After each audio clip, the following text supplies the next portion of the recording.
Flash me. What's up, and Mr. Mark Bare Naked Willie? How are you today, my friend? Happy Friday, Dave Cooper. Here we are again. 1 Eastern, 10 Pacific. Every Friday. We haven't missed a Friday yet. 2+ years, Dave, and we got a great show. So I'm happy we're here. Where's everyone watching us from? Ooh, they're going to be watching us on LinkedIn, YouTube, Facebook, Twitch, and Twitter. So get your tweets on if you're not tweeting already. And be sure to make sure you follow the Mark Bare Naked Willie and all the fun that he's up to in the world. And also all of our guests that are coming on today. We got a big show for you today. And in fact, it's so big, it's almost like a quarter of a $250,000 big show, which is fun. We got somebody with a huge YouTube following, somebody that is an architect, somebody that believes in building science, and we have another woman in our field to help make it better, because we need more women in this industry, because they are, in my mind, wicked smart. If they're wicked smart. Anyhow. Wicked smart. All right. So do we have any surprises, Dave? We do. We always have a surprise. I'm ready. Oh, you want to share it? Is that what you're saying? Oh, okay. We can share surprises. All right, let's do it. Because in the house, looks like we got the big dogs joining us today. What's happening, you two? Happy International Flashing Day, guys. Yeah, I love it. Happy International Flashing Day to you guys as well. How are you two making out since our awesome trip to Switzerland? We're tired. Good thing today's a holiday, right? Can you guys hear us okay? I can hear you guys now. There's a little perfect for a second, but we're back. But you've got an amazing lineup today, Dave. We do. We do have an amazing lineup. It seems like each week they always seem to get better and better. And, you know, everything we do, Aaron, it's kind of like yourselves at Big Dog. It's like Mark. It's all about bringing the industry together. It's about educating people and people that have taken their own time to go out there and make it better for other people. And I think that's what's so great about these shows. Not only what we do, but what you guys do as well. So if you're not following Big Dog, you guys need to be following what they're doing as well. You got a pretty amazing Instagram channel as well, right? Appreciate that, Dave. I genuinely appreciate that. But one of your guests today, I didn't get to spend a lot of time with her on our Swiss trip. Had a couple of brief conversations, but as you well know, having been on that trip, that was work. There was something going on every second to pay attention to. But you should, if you're not already following along some of Belinda's social media stuff, you should take a second and check out Belinda Carr. She's doing some amazing things. Like the Belinda Carr? Like the YouTuber Belinda Carr, the architect Belinda Carr, the Belinda Carr that was in Switzerland? Definitely the architect Belinda Carr, the lady who's a huge fan of building science. It's probably one of my regrets on that trip is I didn't get more time to talk with her and Chase about building science in general, but a week wasn't long enough. Well, that's what happens when you're popular and smart at the same time. Everybody wants to talk to them. I didn't even get a chance to get in that big long line. So I think you're right. I think we all need more time together and traveling together. And I think it's pretty darn cool what Belinda has done. And why don't we bring her on to the show? I mean, I hate talking behind people's backs so much. I'm ready. All right, let's do it. Belinda Carr in the house. How are you, Belinda? Blushing. Turning red. Hey, so you guys don't know this, but, you know, in our own minds, Belinda and I won the flashing competition. In our own minds. Okay. We were on a team, and we nailed it, except we had one little corner needed fixed. But, yep, the people that build the least with their hands. You know, I heard that you guys left that corner not perfect just to see if everyone was paying attention. That's what I heard. Yeah, that's exactly what happened, and they caught us. Belinda, welcome to the show. We love doing those surprises. To have Gina and Aaron do it, the surprise fresh off your trip. Yeah, hey guys, I wasn't expecting y'all to be on the show. Yeah. Welcome to the show. And Dave's got some questions for you that we always start with. So I hope you're prepared for questions. Yeah. Whew, I'll do my best to answer them. That's right. That is right. So, Aaron and Gina, thank you so much for the intro. Go ahead and stay there while I set Belinda Holiday's up. over, Dave. Sorry, man. The holiday's over. Back to work. You got to go to work. Oh man, look at that. Gina, Aaron, have a great Friday. We'll talk to you guys soon. Thank you so much. See you guys. Perfect. Good. All right, Perfect. Let me take time out of here. Let me switch you to on. All right, Belinda. Now is the time. We want to know everything about you from the moment you were born to this very moment in time. Do not leave out any of the good stuff from the hospital, or we will call your mother. And just so you know, Mrs. Willie, Mark's mom, attends the show regularly, and we will have her on as well, and it could get quite embarrassing for you. So we want it all, and you only have 2 minutes to do it. The floor is yours. Go for it. Whew. Okay. 2 minutes for a complete background. That's so born and brought up in Dubai, lived there for most of my life, 23 years, got my bachelor's in architecture over there, and came to the States 10 years ago for my master's. And soon after graduating, I realized I wasn't happy with the architecture field. There was an itch to learn more and do more and figure out what else was there in the industry. So I started my YouTube channel back in 2019, I believe, just sharing scripts and on Python, Dynamo scripting, and the YouTube channel has kind of evolved into this big, awesome part of my life, all-consuming part of my life, but still awesome part of my life. And on my YouTube channel, I try to learn something new every day, share it with the rest of the world, and explore this vast and always changing field of building science and material science. And that's what I'm up to these days. Love it. So it all starts from a passion somewhere. And I want to see, my heart's saying I want to jump into Dubai because I did a presentation to Sheikh Mohammed once in my previous life in Dubai at that. It's called the Palace. You know where the Palace is? The Abu Dhabi. It's a big hotel. Okay. Yeah. It's like a quarter mile long, right? In Abu Dhabi, right? In Abu Dhabi. Okay. Not Dubai, right? In Abu Dhabi. But we ended up flying to Dubai. But it's a whole nother story. But we're going to talk about this offline. Okay. All right. I'll tell you some things. Anywho, but let's get into the building science on this because I think it always starts from a passion, right, Mark? This is what we always say. You were out there, you're a trained architect, and you weren't happy. Not licensed architect, but went through architecture school. Didn't do that final step. I got too jaded right before. Yeah. Right? You know enough to be dangerous. But what was it that made you sit there and go, you know what, I'm just not happy with how we're doing things? I mean, that's kind of like there's something that spurred you to want to be on the educational side of this as well. Yeah, because first of all, there's a vast difference between the theoretical education taught in school versus practical education out in practical work experience out in when you get to your 8 to 5. Yeah. And I just expected far more than just being a draftsperson or a CAD monkey. And it felt very defeating to be reduced to that role after 8 years of education.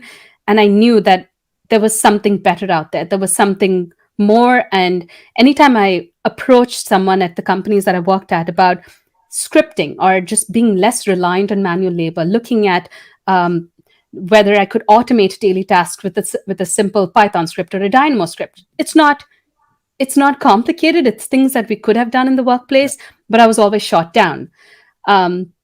So as I was telling you just before the show, during my 8 to 5, I was always told no. So after my 8 to 5, I went out there and started looking at what I could do to be better, to be a better designer, to be a better architect, to be more efficient, not just work hard, but work smart. So I started learning Python, learning Dynamo, and building all these scripts and sharing it on my YouTube channel. And that's my driver behind the channel, learning that desire to learn something new and be better. Tomorrow, I'm a better person than who I am today. Yeah, I love that. I mean, it's truly, remarkable when we have people that like yourself, who come up with that conclusion of, how can we be better tomorrow? How can we make the built environment better? And not only because, you're into it, but because you're passionate and you believe in it. You live and breathe this stuff on your YouTube channel every day, and we're going to get into a presentation you have here in a minute as well. But Mark, I think when we look at somebody like Belinda, who, you really came out of left field, like within the last 2 years, like, who's this Belinda? And all of a sudden we're seeing Belinda everywhere. And then we get to spend time together on a trip. I think, it's amazing that you can go from, not really making an impact other than in your own world to such a huge impact that you have now with so many followers. Thank you. Yeah, I think that's been one of the most, not want to say rewarding because that might sound egoistic, but when on LinkedIn, having people in the architecture industry from big architecture firms approach me and send me messages about how they have watched my channel, watched my scripting videos, or watched my series on installation and use that knowledge to better themselves in the architecture field. That's nice, because that was my ultimate hope, that it helps the architecture industry or helps the AEC industry as a whole. And this YouTube channel has, I never imagined that it would get to this point, but it's been wonderful. So I think it's always remarkable when, and I'm echoing a lot what Dave says. We share these mindsets when we prep for these shows, and when you create a vision of how things can be, and then you take that to your nights and weekends, like you said, outside of the 8 to 5. Not everyone has that capacity or vision to do that because of what our 8 to 5s do with our routine. And so simply that example is a point of inspiration for others. The next segue I would say from that is your style on the YouTube of how you bring up subjects and then take people through it. You're very right. There's a pattern to your language that some people try and do that in the world all the time, and they can't do it. You've created that style, and I hope that many people replicate it or find their own because of the example you set. I think that's wonderful. Find your own is the key, because as an architect or as an introvert, I'm sorry, let me just say that again. As an architect, we're typically introverts. So I'm not, and you could probably tell that on our trip to Switzerland, Dave. My husband and I too, we both come from the architecture background. We were quieter. And that's not necessarily a bad thing. And that's something I struggle with every day. I'm not outspoken. I'm not like the people in the construction field or certain engineers or something where I have a different personality. So my presentation style is more straightforward and direct and more serious, and like jump from one point to another, because that is my personality. And I can't force myself to be someone else, So everyone has a different personality. Find your own style. If you're passionate about a subject, there are 100 different ways to present that particular topic. You don't have to be someone else in order to be popular or make a difference in your field.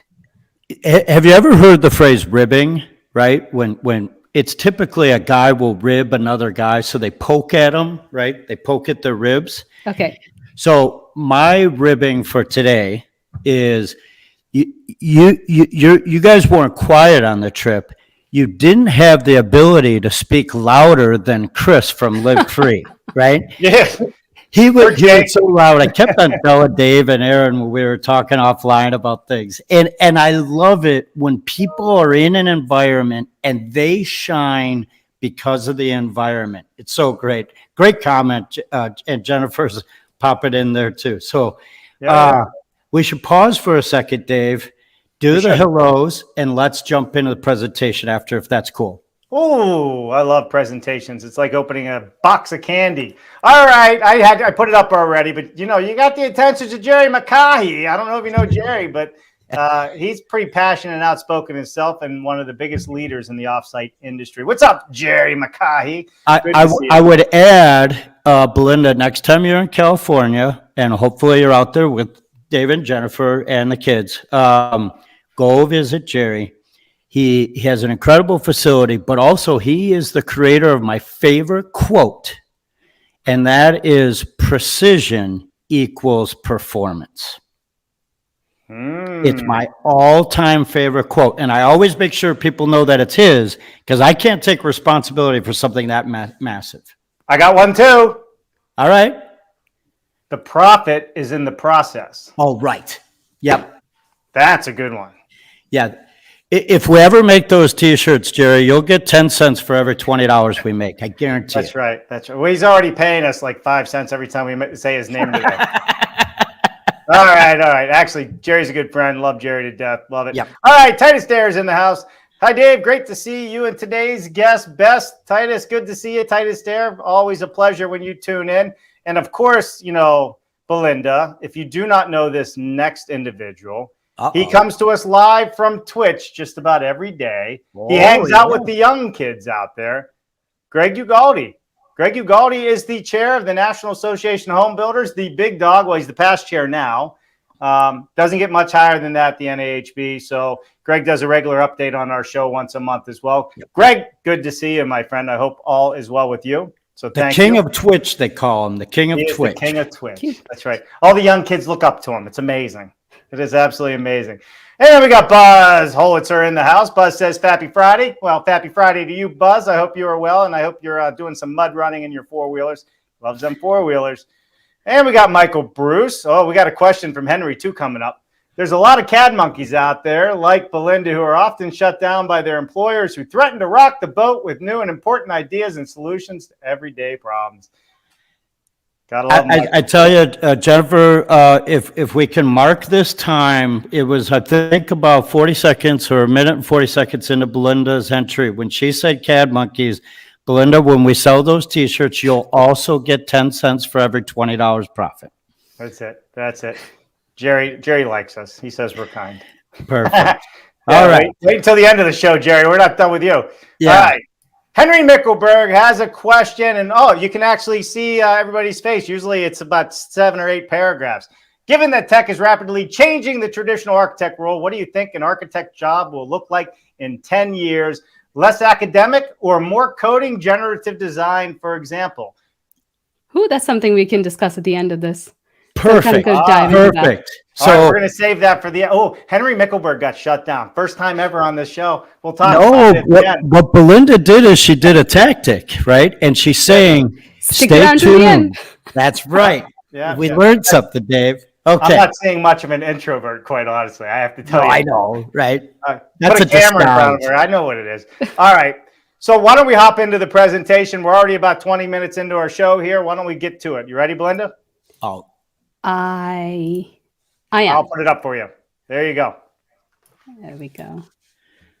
Okay. Look at that. Beautiful. Looks perfect. Oh, just pull some images off Google. I hope no one takes offense to that. This may have some copyright issues, but it's just for our presentation, so it's good. It's shared openly. It's not for profit. It is for we always believe in collaboration and sharing. So if this is your image, we're very pleased to share it with the universe. That's a good way of putting it. Thanks. All right. So the overall theme for my presentation, and I won't talk for too long, but it's going to be the architect's role in building better. What it has been historically, what it needs to be, where it's failing, and what the architect can, how the architect can evolve to play a larger role in this industry. So as I mentioned in the beginning, I got my bachelor's at the American University of Sharjah in the UAE. I got my master's at the University of Cincinnati. But after 8 years of education, it was very disappointing. It wasn't, the architecture industry was not what I thought it was going to be. And like I said, I was constantly shut down whenever I brought up something innovative or a way to do something better. There was just such a high reliance on manual labor and such a resistance to change. And I think, so now I'm kind of jumping now, but it kind of hit me once I got out in the field and I moved to the States and I started seeing all these beautiful buildings in the States, things that I had seen in my books in the UAE during my undergrad. And I Yep. started visiting these amazing buildings by Frank Gehry or Le Corbusier and all these historic buildings. And I started experiencing them too. Some of them were incredible, some of them were a massive letdown. And it was an eye opening experience. And I started questioning this battle between form and function. This idea is constantly discussed in the architecture education, but I started thinking about it a lot more. And I realized that buildings not only need to look good and be inspirational, and spaces have to evoke this uh, sense of the strong feelings in a person, but it has to function really well too. Because for example, let's talk about a real world example to demonstrate what I'm explaining. The MIT Strata Center by Frank Gehry, awesome on paper, awesome in renderings. And we learned about this in architecture school. I visited this building and was extremely disappointed with how has failed. You can Talk clearly about Flashing Awareness Day. My Yeah. goodness. maybe this is appropriate for the shirt and the theme of this theme for today. The issues with water penetration are just it's deplorable. There has been so much money and so many lawsuits just because the architect didn't realize the repercussions of sticking a window out rather than recess having a recessed window. And you can clearly see the facade failing on this image, and even the spaces inside, like the whole building itself is um, it's very imaginative, and the spaces inside are imaginative too, but seeing the building fail takes away all the form of it. The inspiration of it is just negated by the fact that the building fails. I Yeah. And aesthetically, right? While that's a cool, out of this world experience, kind of to have that thing there. I mean, let's face it, windows make or break buildings. And in this case, we know it broke it. Yeah. So that kind of got me when I visited this like 5 years ago. So it got me thinking more about how a building works, how it functions, not just how it looks, but how it works straight when it's open. And then 50 years down the line, how does it age? How does it patina? Not it. And it's so much more than, like, I realized that architecture has to be so much more than just forms, you know? Um, and I just have two examples for this, but the big battle of pitched versus flat roofs. When you go through architecture school, undergrad, grad, whatever, pitched roofs are a big no. That is, and there's no discussion on the importance of pitched roofs, the value that it does bring. It's just black or white. It's not that every building should have a flat roof, because aesthetically that's far more pleasing. We don't even have the discussion of how often flat roofs fail and the reason why we need pitched roofs. Just something as simple as that. Like, let's focus less on the shape and more on the function. It's Yeah. so interesting to hear your thoughts on that. Aesthetically, I am turned off like nobody's business on pitched roofs and dormers. If it's symmetrical, great. I like balance, but good God, there's not enough craftsmen out there to create those things. And typically, if you're going to create that kind of design, then it's funny. The theme for today is also now, how in the heck do you flash it? Because I look at some of these things here and I'm like, oh, good night. This is a water hog nightmare. But at the same time, there's some value to it.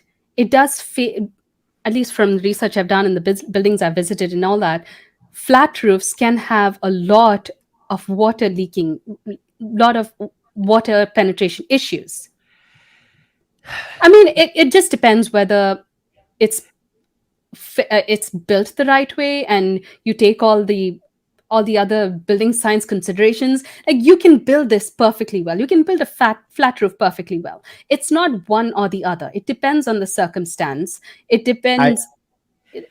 I have an interesting comment for you. So right now we're looking at this for the water on the outside. Here's my interesting comment because let's say Texas, for example. If you have this roof, okay, fine. But please, for the love of all things good, do not run your mechanical ducts through that because you've got 140 degrees in this interesting thing for saving water. Got it. But it is a nightmare for mechanical systems. So part of me is programmed to say, how can we do one task so we're eliminating mistakes in other areas? And by the way, in all these photographs, there's only one window that has shutters, but it's on a crazy top gable that no one could ever reach. But at least there's shutters. Where did you see that? So it's in Yellow house. yeah, the yellow. Oh yeah, okay, I see that. Yellow Mhm. gable. It's probably not operable shutters, which is a funny thing. That's another thing. In just- America. You guys were just overseas where shutters are a functional Yes. thing. Like, So what is So- better, pitched or flat? What's It's- better? I don't think it's one or the other.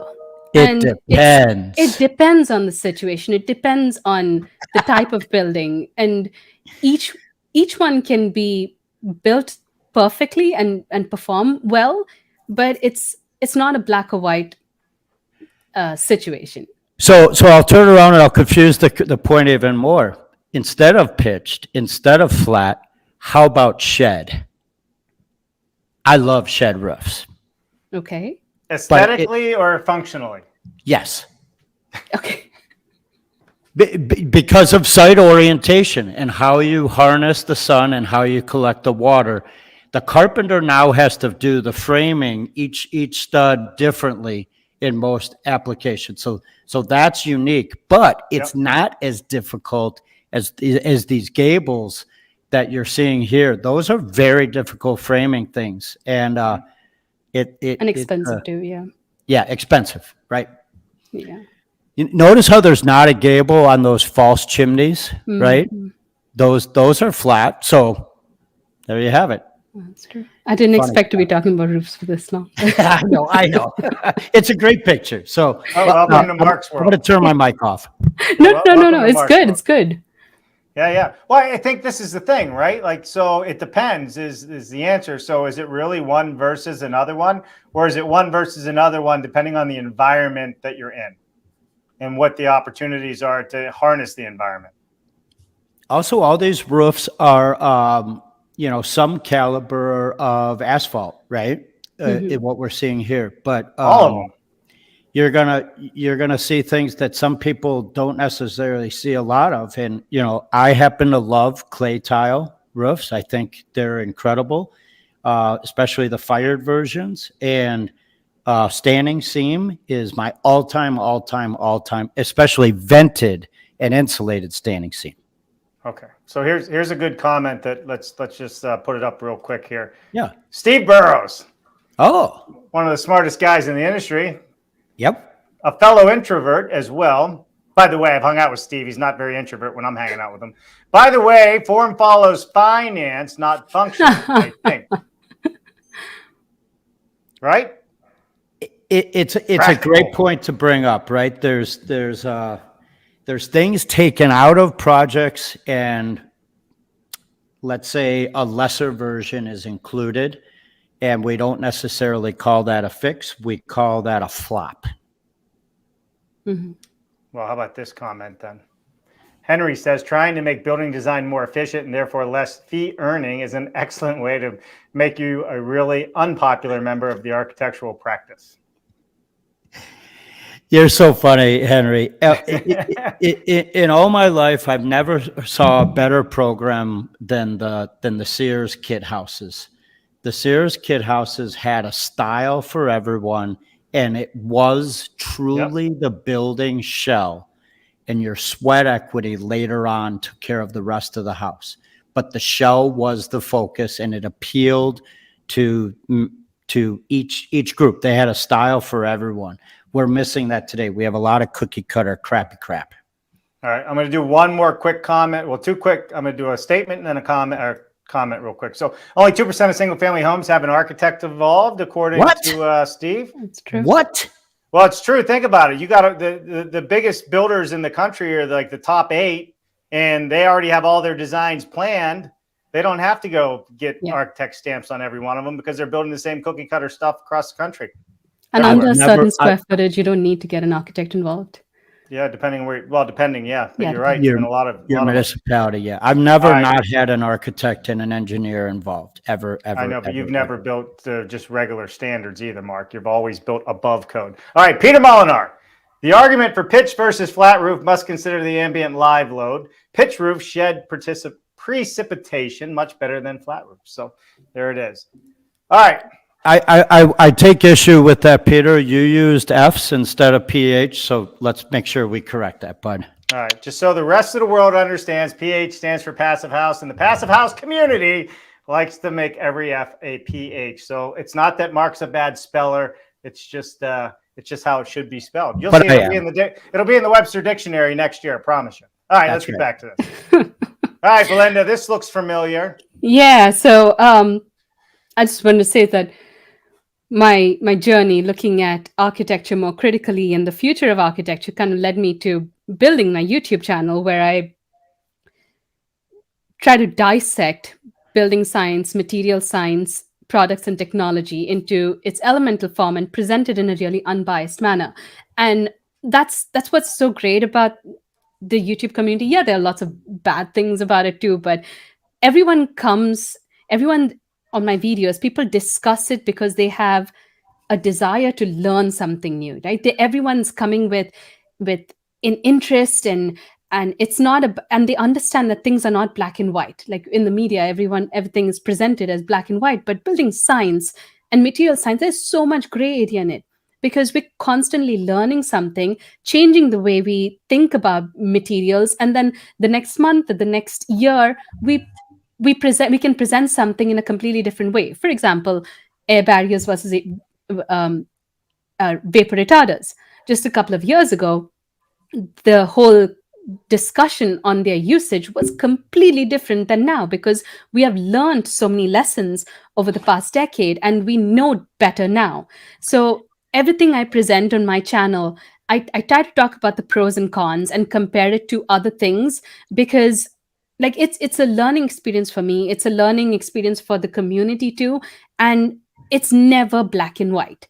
Like whether we're talking about wood buildings or insulation or carbon credits or green energy, it's never once the best thing in the world and it's going to solve all our problems, or it's the worst thing that we can possibly do. Maybe unless we talk about shipping containers, but that's a whole different topic. Oh yeah, I can't wait to get into that. It won't be this time. It'll be next time. I had a couple people call me and they say, make sure you battle her when it comes to shipping containers. And I smiled, Belinda, and Dave knows this about me. And I said, I don't battle people. I look at every opportunity as a chance to listen and learn. Yeah. Right. And I've watched not all of your videos. I aspire to watch all of them, but I learn every time. And some of these subjects are things that I've done personally for a long time. You just said something a minute ago that I wanted to bring up, and you said vapor retarders. So the funny thing about what you said is when Dave and I started, there wasn't even the word vapor retarders. No one ever used it. All we were handed, Dave, you remember this, we were handed a roll of poly and we said, yep. We were told, put it in. We weren't told why. We weren't told how. We weren't told what it was doing. We weren't told how to do it well, right? We were not air sealing specialists or air bosses or any of those things. We were said, here's poly. That's it. We were never told anything else. That's it. 4 mil or 6 mil. That's what you got. Yeah. And later on, I started using 10 and 12, right? Yeah. Right. All right. Let's keep moving here. I'm going to go back to the slide deck here. We're at 140. So let's go. Wow. Okay. Master Builder. Wow. Okay.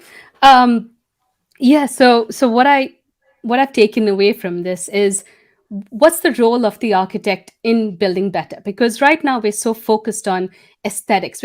So I think there's this really cool quote I read: architecture has been reduced to cosmetics. And that kind of hit me when I read that in an article. It's not You true mean in like all cases. eyeliner and lipstick? Because Yeah, I gotcha. Mark, it's yeah. not Saturday night for you, buddy. It's not Saturday night. All right, we're still on Friday. But that's the funny part about cosmetics, right? That's It your is whole more. point. Yeah, yeah. And we have to get past the superficial, the renderings, and look at how a building actually works. And to me, like, architects had their glory days when they were called the master builder, but that's not reality anymore. Construction has evolved since then, and every field is so specialized. Like the engineers, there are 100 different types of engineers. There are people out in the field that are specialized too. And as an architect, you cannot possibly know everything that they know. So I think we need a lot more humility in the architecture industry and the AEC industry as a whole. And we need to communicate. I feel like and architects can play that role now in being the communicator, because even in school, there's a lot of, I know I'm bashing architecture school and bashing architects a lot, but there is a lot of value in architecture education, Yeah. especially in terms of critical thinking, tearing projects apart, building them back up, figuring out the good and the bad in it. That's ingrained in us, and that's really a big part of our education. So if we build on that and learn and add this value of external communication, not just within our industry, but all the other industries, then we can play a bigger role in the future of construction. We can still be the jack of all trades, but have intelligent discussions with the material scientists, with the HVAC experts, and I don't know. That's what I hope, and that's what I envision the architecture industry evolving to, So being you're that saying not that just that's being the next renderers, but being communicators. So this goes that's the back to next Henry's comment. evolution. Got it. So So Did you know there's something that I learned at the beginning of that statement, Belinda? You said that architects were once called master builders. Yes, about I don't know, 60 to 100 years ago or so, that was the Interesting. term. Hmm. Not master So designers, master builders. Master builders. Whenever That there wouldn't was go over well, man. awkwardness with an architect, right? I've worked with lots of architects, and sometimes there's awkwardness just because of the stress, right? We know how that works with both manufacturers and contractors. If I ever wanted to get their goat, I would always say, well, I hope you realize that I'm a self-taught architect. And boy, if you could get people to get unglued when you do that kind of stuff. So little secret to that. And I bring that up because you said master builder. And in all my years, I've never learned that. And I think it's incredible. That is really interesting. Maybe because back then fields were not so highly specialized, they were able to know a lot more about each individual field and be that glue that binds everything together. But they haven't, at least from my experience, the industry hasn't evolved. They're kind of clinging on to those days and not recognizing the value in every other industry, because we can't be arrogant anymore and think that people out on the job sites know less than we do. They know far more than we do, because they're hands on. They can really bring a lot of value to the architecture industry. And unfortunately, because that arrogance still exists, architects are being reduced to a joke. Like, I have engineers in my family. I have my brother-in-law's a GC, and I have conversations with them every day, and that's been really beneficial because it helped me understand the value of every other field Yep. and how architects are viewed by other people. So It's an amazing thing when you sit down with your team in the field, the GC, the MEP contractors, the excavator, the utility companies in a room with the designer, the architect, or structural engineer. The amount of issues that are resolved in that couple hours in a room before you even move one pebble is mind-boggling, and it just blows my mind that the world hasn't figured that out yet. That one meeting can save probably a ton of headaches, a ton of time, and a ton of scheduling issues because they all know their respective fields better than anybody, just like you said. And they know when there's a plumbing and electrical issues and what the distance needs to be and all this other stuff where codes change. So that's a great point. And That's what's why funny is that my last two podcasts that I've held, I had the same point brought up on both of the podcasts, and it's that architects always forget about an adequate plenum space. We, it's floor to ceiling height 8 feet. That's all we need, right? We forget about ductwork, just something as simple as that. Like if you were communicating with people and you knew about something as simple as ductwork, you wouldn't be a joke at the end of the day and say, "Oh, the architect Right. forgot to account for that space." So that's why I use ductless mini splits, because I don't have the space for anything. You know, But that's what's great, like this show and the YouTube channel or TikTok and all these other social media outlets. We should use that to encourage more communication. Like I love that you bring on people from various parts of the AEC industry because everyone has something to contribute and everything is of value. So the more talks the more discussions we can have, the better the AEC industry will be as a whole. Yeah. Collaboration and communication. That's why I like the voluntary certification programs out there, because they ushered in those design charrettes. None of us ever heard the word design charrette before LEED and the USGBC came around, right? And we always wanted it. We don't want to show up and then have to figure it out. And then the offsite community with their incredible digital twinning and building everything once digitally. This is a benefit for everyone. And we have a philosophy in our family, right? I come from a family of builders and suppliers. We all say all homes should be built twice. In the digital world, we can do that. And we can Minecraft our way out of problems. And like I said, I've bashed the industry a lot, but we kind of, at least for me, we're trained to be these jack of all trades. Like we can understand a BIM model and break it down to its basics. We can also understand how a building comes together, how it looks, how it functions. So we need to build on that skill. This is like a crucial time where we need to build on it, so we're not just thinking about the shape of these things, but how they work together. Yes. So. Yep.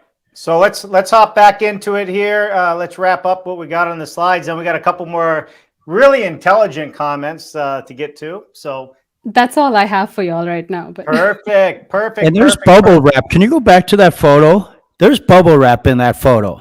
Yep, that's one of the insulation materials that I explored in my insulation series on YouTube. I haven't seen you do that version. I haven't seen that was a very distracting video to make because I constantly took breaks while doing that. It's a therapeutic material. Are those little bubbles? What's the R value of those little bubbles, Belinda? Yeah, so the material actually has films of like foil sandwiched in between, but no, it doesn't rely just on R value. Yeah. There you go. Right. Almost missed BS Friday. George Ryman, what's up, buddy? It's good afternoon. Oh no, Arizona, it is still good morning. Yeah, he's a little behind us on the time zones. Let's go to a couple more comments, and we have a question from Henry that we. Yeah, we'll get back to Henry. I'm kind of enjoying letting Henry sweat it out in the background there, but if I'm not too careful, it'll really get sarcastic quick. I understand. I know how his brain works. Jerry says, "What about my favorite, Field Verify? Never say that until I move to the U.S. What does that say about architects?" So here's the thing, Jerry. All right, Jerry, this is the Jerry McCaughey Belinda show at the moment. But Jerry would always say the greatest offsite builders in the world, and I use this often, and I always quote Jerry, is NASA. Do you think they designed the new piece to the space shuttle that's up there, the space station, and they get up there, and on the plans it says Field Verify, and they realize they got to make a couple quarter of an inch change in the measurements, and they got to go back to Earth to fix what they were going to connect up there. Or they're given a set of metric screwdrivers. I don't believe in change orders anymore. I know too much. I'm off it. And Jerry and I talk about this as well. If a mason ever tells me again that they're off by a half inch, they're going to rip the whole thing out because they're a master mason, aren't they? They should have it right and level, especially if you're building off-site. But that's that in the architect's defense, things don't always go right on job sites. So that's like a CYA thing, that this is what I asked you to do, but out on the job site, that's probably not what it's going to be, because it wasn't done right on job sites. So, But if they were using the latest and greatest technology and BIM and having all their meetings with their trades, there'd be but there's a heck still of a lot human less. intervention. If it was Yeah. purely robotic, then maybe, but there's still human intervention in what's done on job sites. So there's always going to be room for error. You are going to get Well, Jerry robots are McCarthy going. programmed by humans, right? So That's that could true. be So wrong there's too. There's that side of there's it. a Yes. bias in that as well. Yep. Yeah. You I know, what's funny to me is, so there's a comment earlier that 2% of the homes are have an architect, and that's interesting to me, because my problems with the process is that plans and permits are for the municipal to stamp them and approve them, more for the zoning, right? However, that's not a blueprint on how to build the structure. It's not, right? There's a huge disclaimer on your plan set that basically tells you to figure it out. And if it's right, give the credit, right? If it's wrong, it's your responsibility. We need plan sets that are specific information. You want me to read that, Dave? Is that what you're Yeah, pointing? go ahead. Let's read it. This will be the last question of the day. So let's do it. Henry Mickelberg, given that tech is rapidly changing in the traditional architect role, what do you think an architect's job will look like in 10 years? Question mark. Less academic and more coding? Generative design, for example? I believe the field of generative design has rapidly improved over the last years, where we're not just thinking about form for the sake of form, but definitely what it means and how it impacts the building. But generative design is a specialized field. I think we're still going to have the architecture field kind of needs to break up in that sense and realize that we have the specialties, but we also need this core architect that is the communicator, that is the coordinator, and that has a more like high level view of what's going on job sites, whether it's AR, whether it's like virtual reality, augmented reality, and the role that the BIM field plays with what's going on, like physical construction. That I don't know, that's what I'm trying to say. Maybe So- we need more acronyms and more confusing. Right? Dave always says, what are we supposed to say when there's 10 different groups saying 10 different things? And it depends. Yeah. All right. I knew you were going to get Jerry going, and we were going to end it with this right here. The expression field verified in my world means either the architect figured it out beforehand or can't be bothered with off-site. We don't have the luxury. We have to figure it out before it goes on-site, and we do. And he's right. That's what I'm saying. I think there's a way to do it. Now, you don't know everything that's in the ground. We don't have X-ray vision. That's a little bit different. But I think from a structural standpoint, the way of how we used to do it, like that room full of people drawing, is much different. And though there is still room for error, there's a lot of us out here that have figured it out. I think it needs to be brought forward. And Jerry's one of them. You know, an interesting thing, Belinda, a lot of people see what Jerry does and they say, well, he does panelized construction. That is only a small part of it. As Dave mentioned, it's the process. But before they bring the walls in, they set the staircase inside of there. Then they put in the walls and the platform and the stairs and the roof. All of those things are measured and dropped. And I tell you, you can take a camera to every stud and every connection, and it fits like all the parts on an airplane, snug as a bug in a rug. That's Yeah. awesome. So, I mean, Belinda, I think what you're doing is great because you are pushing the envelope with your own community and getting them to think better. And, you know, it's always fun when we have these conversations from architectural side of things versus offsite side of things. And I really think what would be super cool is to bring the architectural world like you have more into conversations with the offsite world, like the Jerry McCaughey's, myself, and others of the world, because I think it would be the best debate ever. right? Because there is that intertwine. You know, we think one way, you think another, or they think another, what have you. But the fact that you're out there rocking the boat and rocking how we think of things with your own community, I love it. Don't quit. Obviously, it's working. Thank you. Yeah, I mean, I'm not trying to be too negative about all of this, but I hope it comes off as constructive criticism for the industry, the architects, and then the industry as a whole. It's not meant to be all doom and gloom and negative all the time. Maybe it Yeah. comes off as that way, but that's not my intention. Well, you know, if we don't point out where we could do better, then Then we're going how to are be we doing going to the same. exactly? Yeah, we're just So- going to keep doing the same thing. I Well, I think mean, you're that's- very positive and you're very enlightening on the topics you give, and that's why everyone keeps coming back for more. You don't stand in the Belinda Carr line once. You keep going. After you get to the front of the line, you go back and you wait for the next episode, because that's very what it's all about. Thank you. Awesome. Thank you, both of you. I really appreciate it. All right. Well, Belinda, thank you so much for joining us. Belinda, go ahead, plug your YouTube channel real quick so everybody knows where to find you. Sure. I have a YouTube channel called Belinda Carr. I also run a podcast called Belinda Carr Podcast. Pretty simple, straightforward. And I'm trying to be more active on social media, on Instagram and Twitter and TikTok. I've got to learn from all the guys on the Swiss trip. They were putting me to shame.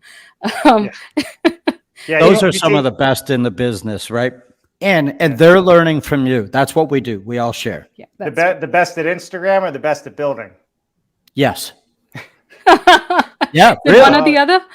I still haven't figured out Instagram, but it's on my to-do list. I hope I can get there and play with the big boys. Just one of ask these your days. daughters. They'll figure I it know. out. They could do everything. I love it. I love it. All right, listen, everyone, thank you so much for watching today. Belinda, thank you for joining us today. High five. Love it. And for the rest of you out there, I will see you tomorrow morning, Coffee with Dave. So make sure you tune in for that. We have a big week coming up for you next week as well. So look forward to it. Mark, always a pleasure. Belinda, always a pleasure. Don't go anywhere. We'll come back to you after the outro, Belinda, and everybody else out there. Go enjoy some time with your family. Have a wonderful evening. And hopefully we'll see you tomorrow with some good old Coffee with Dave. Talk to you soon. Bye now. Bye.